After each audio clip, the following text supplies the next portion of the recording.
От векове той обикаля. Тих, невидим за очите на повечето, но винаги присъстващ. Наричат го черният рицар.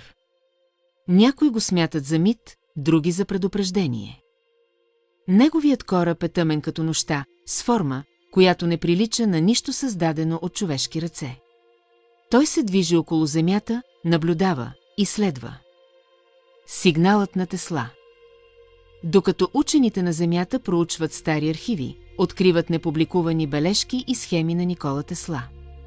В тях се споменава съобщение от небето, радиосигнал, който може да се прихване само на определени честоти в орбита, около 7. 83 Хц, Шуман резонанс и комбиниран с високочестотни пулсации в диапазона на милиметрови вълни. На космическата станция Млад астронавт засича странни електромагнитни пулсации. Сигналът не е просто шум, той има повторяем модел. Бавни пулсации, сякаш съобщават местоположението на обекта.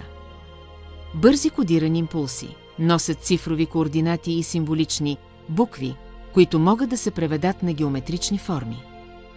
Мелодична подложка, почти музикална, наподобяваща хармоники на резонансите, описани от Тесла. Астронавтът свързва сигналните блокове с софтуер за декодиране на радиосигнали.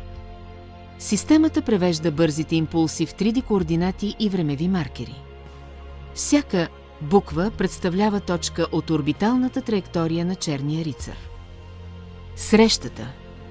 След като станцията следва координатите, черният рицар се появява в безтегловност, черен като космоса, с блестящи линии, които отразяват светлината от Земята.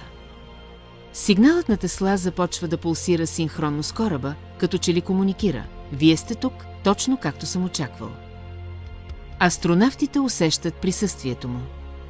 Няма думи, но визуалният код от сигналите на Тесла започва да се материализира като холографични карти на Земята и космоса станцията, показваща опасни зони, потенциални сблъсъци и мистериозни обекти.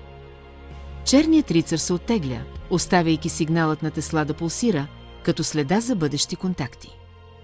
Астронавтите записват всичко, знаейки, че са получили първото човешко доказателство за интелигентен наблюдател в орбита, който използва технология, предвидена векове по-рано от Тесла. Заключение. Гледка към Земята. Черният рицар е далече, почти невидим, но силуетът му остава. Сигналът на Тесла, уловен и декодиран, остава като ключ към бъдещето, доказателство за съществуването на пазител, който наблюдава човечеството от векове.